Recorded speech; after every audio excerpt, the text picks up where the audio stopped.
Welcome everybody to the March Insights Luncheon, and we are very excited to have our featured special guests here today. We're going to hear from Connie Meadows, and her partner Haviland Houston is here also. Houston. Oh, see, I used to live in Houston, so I say Houston. She came from Georgia. Houston. Okay. Sorry about that. Okay, great. So Haviland Houston. That's right. Thank you. Connie is going to talk to us a little about being nimble, because you never know what's in store for you. So please welcome Connie Meadows. Well, thank you, everyone. I really want to start by saying how much I admire and appreciate the staff here. Really, and the other residents do as well, and I don't know if they're going to have the same opportunity that I have to tell you face to face how grateful we are for what you do and for us to have the privilege of living here. So we have aides that come and help us in the morning, help Haviland get up and get dressed, and come in the evening and put us back to bed. It makes it hard to go to the 7:45 movies or whatever, but it's 7:30 in the morning up and 7:30 in the evening to get back to bed. So my boss is texting me. She says, "Do us proud." That's the last boss I had. I'll tell you about that too. So I asked myself, what do I have to share with you? And I think I used my topic, you never know what's ahead. So be prepared, be flexible, just be free to try new things, go new places, do new things. I'll tell you just a little bit about where I'm coming from, my background. I was born in Washington, D.C. My father had come there from Waco, Texas to get a job during the Depression. It was kind of hard to get a job. And he was hired by the Department of Defense in the Bureau of Ships. And my first job he found for me in his place of employment as well. And my first task was to erase blueprints. So at that time, blueprints were made on sort of a waxy kind of fabric. And they had electric erasers, and you would erase the markings on them, and they could use them over again. So that's like the Dark Ages. I graduated from college in 1957, so that you can see why that's a long time ago. No, high school in 57. So that was really sort of a blessing in disguise to have had that kind of a start. I had wanted to go to a particular college. It had 3,000 students. And I had gone to a high school that had 3,000 students, and it was a Baptist affiliated, was Bucknell University. I wanted to go there. But it was the very beginnings of the baby boomers, and they just were not ready to take as many applicants as had applied to come. So they wanted me to take a year off. So I had a year off, and I worked for the government during that first year. And then I did go to Bucknell, and I was there until I got the flu. And it was a bad flu that year. I was home sick for 3 weeks. So I then went back to work for a while, and it helped me. It paid for my education. I really worked summers for the National Institutes of Health and doing all kinds of different jobs.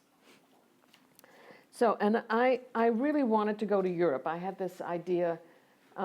I was gay, and I didn't know how to name it or talk about it or think about it, and I thought Europe would be a good place to go, and people would be more open and understanding. So that was my goal, and I saved enough money to go. My parents gave me a Volkswagen Beetle as a graduation present, since they didn't have to pay for my education. So I did. I went to Europe in the early 60s, and I found a job with the Insurance Company of North America, and I found out that although I had to take language in college, I was not good at it. It was not one of my things that I could excel at. And when I went to Europe, I found out I like to talk. So was listening to people, and I was I was learning a language just by being gregarious. And the first place I lived was a rooming house, and you could eat there, but you didn't have to, and they have what they call Eethouser there. And that's where the young people went, and they ate dinner there. So they all spoke Dutch to each other, but they all spoke English as well. But anyway, I learned Dutch. Not that I thought it was going to be terribly useful, but it just happened. And I turned out to have a facility for learning languages, and I've learned Dutch and German and French and a little bit of Italian. But it was just, it was a gift I had I didn't know I had. And so that's, I think, you can think about that about yourself too. You may have a gift that you don't know you have, and be bold and go ahead and make an effort to try things. So the company was located in The Hague, in the Netherlands, and that's where I lived at first. And then they moved their European head office from there to Brussels. So I moved to Brussels, and I was there for quite a long time. And they used to send me to Paris in the summer because the French all go on vacation at the same time. They all go in the month of August. Yeah, it's very weird, but that's how they do it. And by then I was doing claims adjusting. And so that has some mathematical component to it. At the time, there was shipments coming from the Far East, and they were in gross, and they were in shillings and pence. And if there was damage, you had to figure out what to pay. And so there were, like, I forget now how much it was, but so many shillings and pence to the pound, and that was really something to learn. And and then after a while, they made me director of the European region, the planning operation. And I became director of planning for the European region. And it was also a time where women didn't have, elevated jobs. And I sometimes got in arguments, particularly with the Australians, when they thought I was somebody's secretary, and I wasn't his secretary. But we got over that. So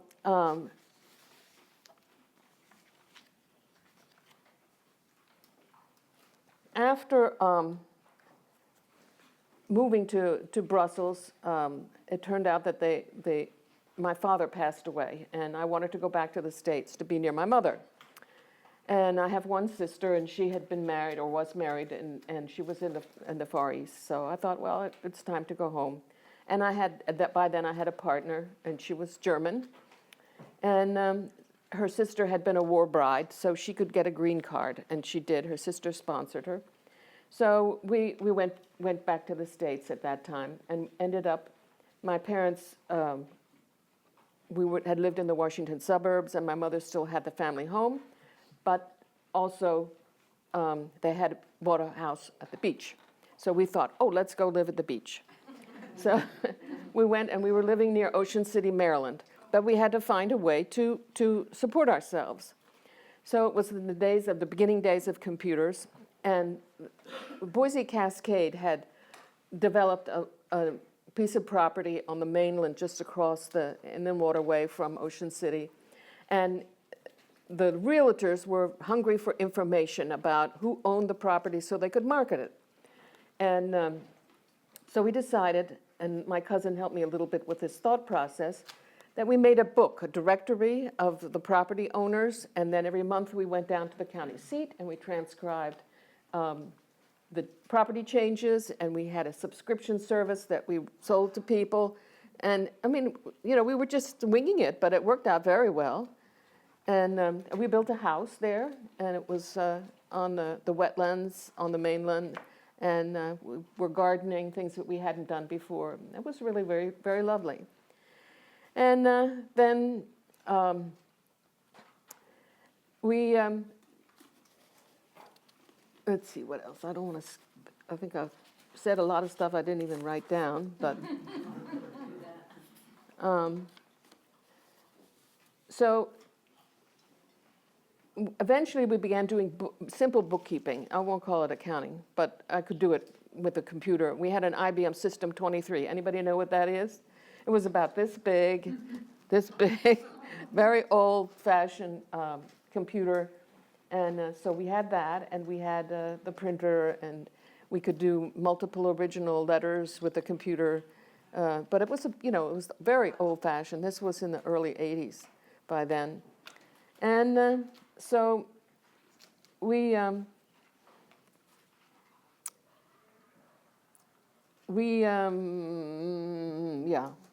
okay. We did payroll and we were able to sell the business then afterwards. So by then it was a bookkeeping and accounting. One of the clients we had for the bookkeeping was a business that was on the boardwalk called Fool the Guesser. So he would guess people's age or weight or something or other, and so we did his books. They were not very complicated. And then another gal, she had something called Pick a Pearl, and she had just a little nook on the boardwalk, and we would get oysters, and the oysters would have something in them, and they were pearls, but not fine pearls, and then she sold bracelets and necklace and rings, settings that the people could buy the pearls and buy the settings and so forth. And so she made $50,000 a summer doing this. Wow. Yeah. So I'm just giving examples of, if you're bold and you have an imagination, the kinds of things you can do. So, and then my partner passed away in 2002. She got cancer, and by then we had moved here to Florida. And I became acquainted with a local LGBT church, Metropolitan Community Church. There's one on North Lockwood Ridge Road, there's one in Venice, and there are over 400 worldwide. And I got to know the person who, at that time, was the assistant moderator of the denomination. And just shortly after that, the founder retired, and she became moderator. And she hired me to work for her. And I worked for her for 9 years. And we got an office on Fruitvale Road, which is still there. But by now, she's retired, too. And she was the one that just called and wanted to know if I'd given my speech. And she and another gal are co-pastoring the church in Venice. They were just elected to do that. So that's what she's doing now in retirement. But with her, I went to the World Council of Churches in Geneva. And we went to Thésée. I don't know how many of you know of Thésée, which was a very wonderful program for youth, and that's also in France. And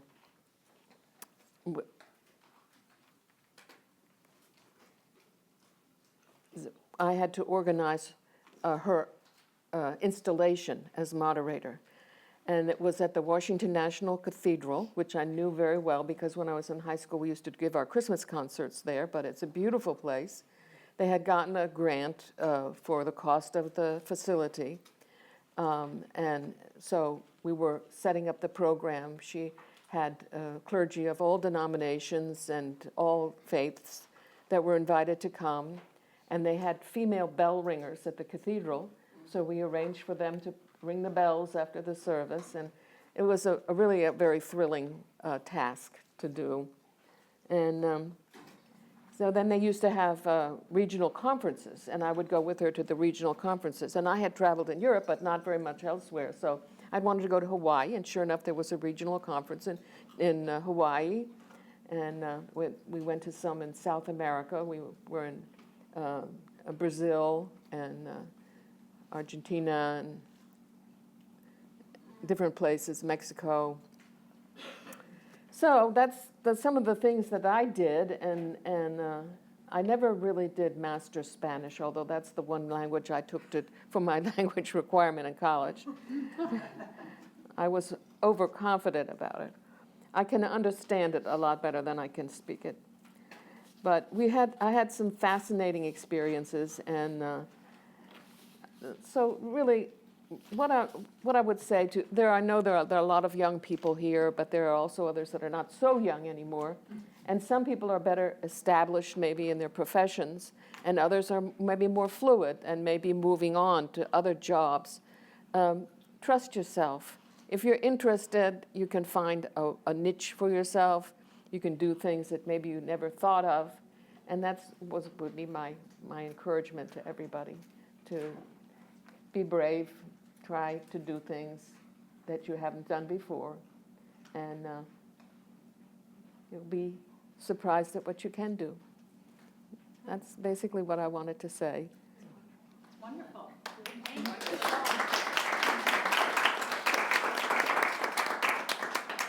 Are there some questions? I have one. So what's next on your bucket list? Well, I have a very bad back, and that's why you see me around in the scooter, and no longer even have a car. So we love living here. We love the people that live here, and we're getting to know them. And being of service to people is really important to us. And we've met many people here who do that kind of thing. I met some lady that is now, her background is in hospice care and dealing with that, and other people who are just being good people. Do good. That's sort of what I feel. I mean, Haviland's background is in the church. She was the first woman to serve as General Secretary of the General Board of Church and Society for the United Methodist Church. And that's no fun when you're the first one. But she really had a wonderful, the Candler School of Theology had a centennial meeting, and they invited her to come, and they honored 50-some people out of the 10,000 that had graduated. Of course, they weren't all still alive after 100 years, but, and she was one of the 50-some that they honored. Wow. And it was just a really wonderful, I was so proud of her. And she got a purple ribbon with a medallion. Wow. And so I have it framed, and now it's in the apartment. Oh, how did you meet? Well, after Hilda died, Nancy, that's the one that my former boss, said that I needed to get a new partner, but I didn't know how to do that. I didn't know what to do. And she said, well, maybe you should see a therapist for a while. So I did. I went to see a therapist for a while. And I asked her about it. She says, well, I think through the internet. I said, oh, really? So I went on Match.com, and I made a background portrait, of myself that I thought it's going to be full of religion and academic things, and not be very appealing. I'm not the athletic type, and I've been to the villages where I found her, but the women living in the villages, a lot of them play golf and tennis, and and I'm just not that way. And I love opera, and I love symphony. I was on the board of the Sarasota Institute of Lifetime Learning for some time, and I was on the board of the Sarasota Concert Association, but that was before Hilda died. And then after that, I kind of was doing other things. So, no, I think it's my future is here, and to be of service in any way I can. And that's sort of how I feel. And I'm 78 now, and she's 85. So here we are. So she answered your ad on Match? No, I saw someone on Match that said she was an author. And I thought that would be interesting, because I was interested in maybe someone who was a psychologist or whatever. I did see someone in the St. Petersburg area that was a psychologist and whatever. None of those really went very far. But the lady who was the author lived in the villages, and she was a friend of Haviland's. And so she told Haviland about me, and she invited us, all three of us, to go to lunch in Mount Dora. So, and the amazing thing is, I told my former boss, Nancy Wilson, that I was going to do this. And I said, and her name is Haviland Houston. And she said, I've known her for 25 years. So, it was a good recommendation. That's so sweet. Yeah. So there you go. How long were you in Europe total then? See, I went in, it's also fuzzy now. I went in 68 or 69, and I came back, and it was like in the early 70s sometime. Yeah, it was after my father died. Favorite place? Beg your pardon? What was your favorite place? Oh, in Europe. Well, I loved Holland. I really did, and I have a soft spot in my heart for the Dutch. And they're really very industrious and very clever, and they figure things out. And we later went, the two of us, on a tour, and I wanted to go to the Floriade, which is a flower show that happens every 10 years, and I had never done that. And so we went on a tour that included the Floriade a few years ago. And Was it beautiful? it was beautiful, yeah, but it was cold. It was April, and yeah, it's cold then. And it was a cold time then, but yeah. And I just, I was sent on temporary assignments some places. I was sent to Milan, and my mother's family was of Italian origin. My grandparents were born in Italy. My mother was born in Washington, D.C. after. My great-grandfather was recruited by John Philip Sousa to come and play in the Marine Corps band. Yeah. Well, everybody has their roots, and that was one of them for me. And I didn't know my great-grandfather, but my grandfather, he founded the Garibaldi Society in Washington, D.C., which was an anti-fascist organization. So he was, on the good guide side. I've heard before, I noticed that you have a degree in psychology, and I've heard before pros and cons about a liberal arts undergrad degree, Right. and how some people say the liberal arts blues because it's really hard with an undergrad to really do something with that. What would you say about that? Well, in a way, I would agree with it. I was never a really good student. I didn't get A's. I'm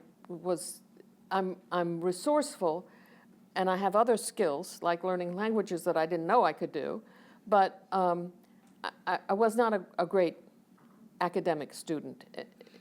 But with a liberal arts degree, you have a broad exposure to things, and I think that's very valuable in and of itself. And that's what I would say. Yeah.